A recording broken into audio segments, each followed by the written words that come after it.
Hey yo everyone! Keeping up with the trend of massive AAA games, Rockstar announced that GTA 6 has been delayed out of 2025 and will now release on May 26th, 2026. Damn, that's about a full another year of development, but at least we have a concrete release date now. To apparently remedy this, Rockstar treated us GTA fans with a brand spanking new trailer, and oh boy, there's a lot going on here. Now, I'm not going to dissect the trailer and point out all the little secrets and Easter eggs there are to explore. I'll leave that to the professionals. Instead, I want to broadly talk about what we've seen from GTA 6 so far and if our overflowing excitement for the game is getting a bit out of hand.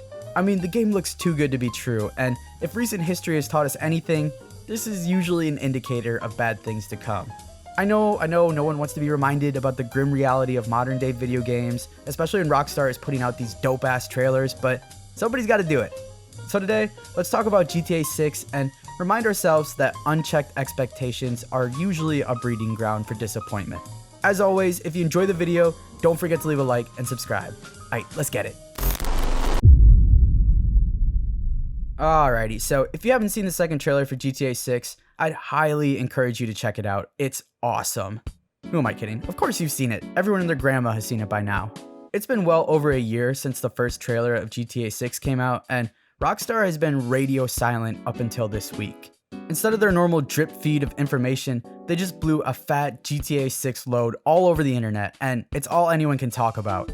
With the brand new trailer and Rockstar's updated website, which features a lot of new info, GTA fans should be satisfied for at least a little bit until the full marketing push goes into effect. Anyway, we have finally learned some details about the main characters, who are clearly Rockstar's contemporary interpretation of Bonnie and Clyde. And just like Bonnie and Clyde and every other Rockstar game, I'm sure this story won't end in gut-wrenching tragedy. In the trailer, we see glimpses of the plot and get a crap ton of info on the open world, which I'm sure GTA fanatics have used to build out the map already, and also a whole lot of other info that possibly hints at what kind of content and new features the game will have.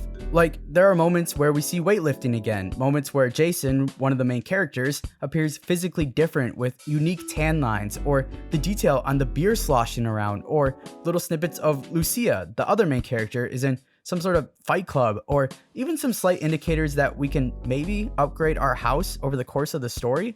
The relationship between Jason and Lucia seems to take front and center of the game, and honestly, I kind of love that. GTA 5 is pretty upfront with its lighthearted, satirical presentation, but I'm completely fine with the franchise mixing it up and maybe telling a more serious, mature story, similar to that of Red Dead Redemption 2. But of course, at the end of the day, it's got to keep that GTA wackiness that we've all come to know and love.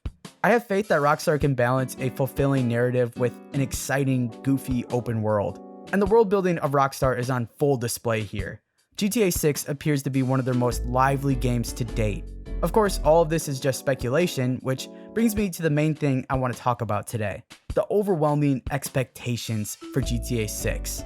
So at the moment, GTA 6 is projected to sell over a bajillion copies and probably last for 50 years before we get a GTA 7.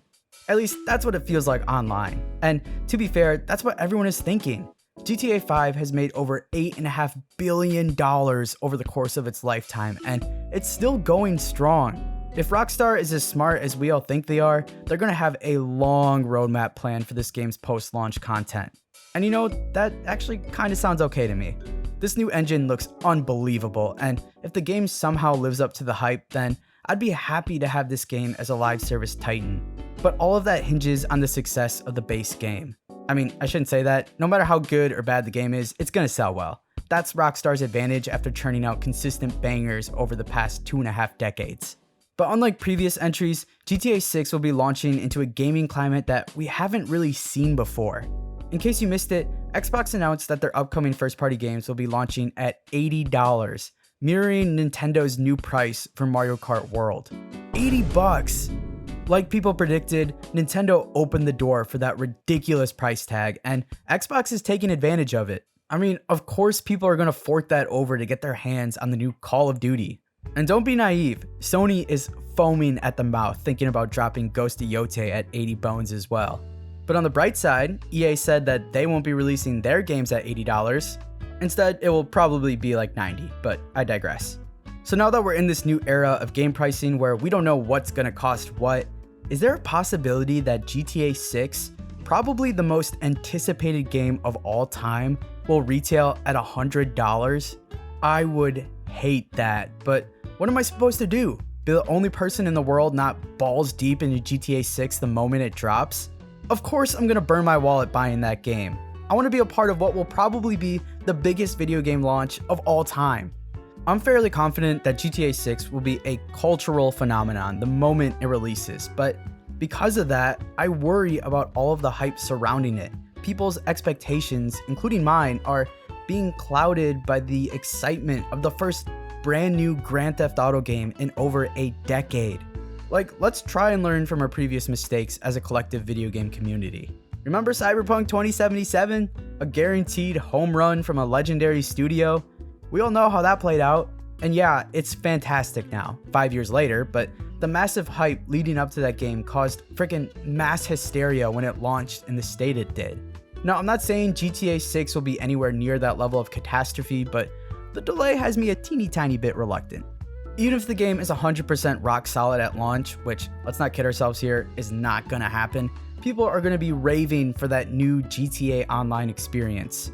Do you guys remember how GTA 5 Online launched? That thing was a train wreck.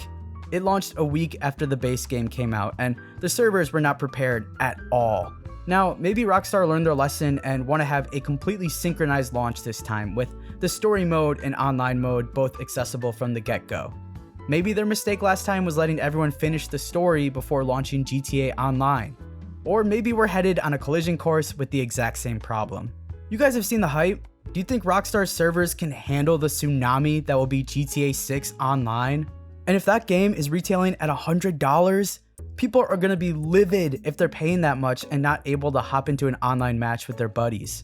So let's keep in mind the online experience might not exactly be a perfect product when the game launches.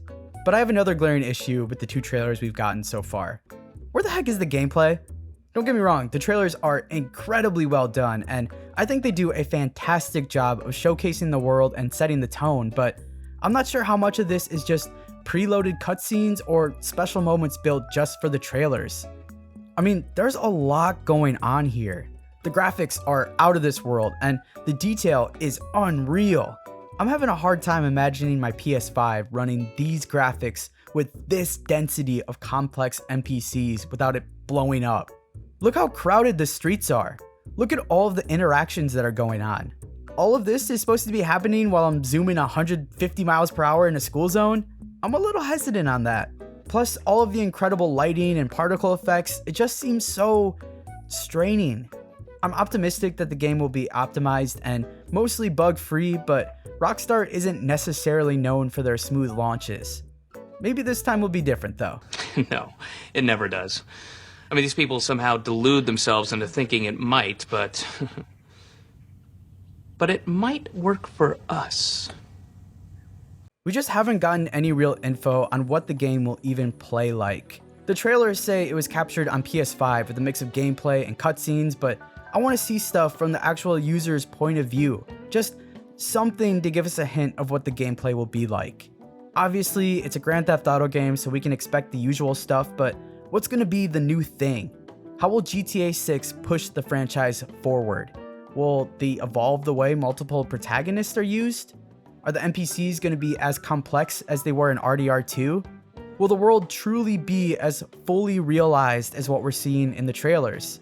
It seems as if the bar is being set extremely high. But at the end of the day, I guess Rockstar did that to themselves by waiting so long to release a new Grand Theft Auto. Man, I want this game to be good, and for people to not lose their mind if it isn't perfect right out the gate. I think we as a society could benefit from being more patient and understanding people. And since there's no official PC launch date yet, hopefully Rockstar is dialed in on the console versions to ensure that the best version of GTA 6 is ready to go by next spring. But until then, I want to hear from you guys. Do you think you'll be able to keep your expectations in check for GTA 6? I don't know if I can. Are you going to pre-order the game right away? What do you think of what we've seen so far? It definitely feels like they know the vibe they're going for, and I freaking love it. Details are still pretty scarce, but I'm sure we'll be getting little tidbits here and there leading up to the launch next year. God, I hope the world doesn't implode on itself before then. If you enjoyed the video, don't forget to leave a like and subscribe. It, of course, means a lot. I appreciate you guys as always, and I'll catch you in the next one.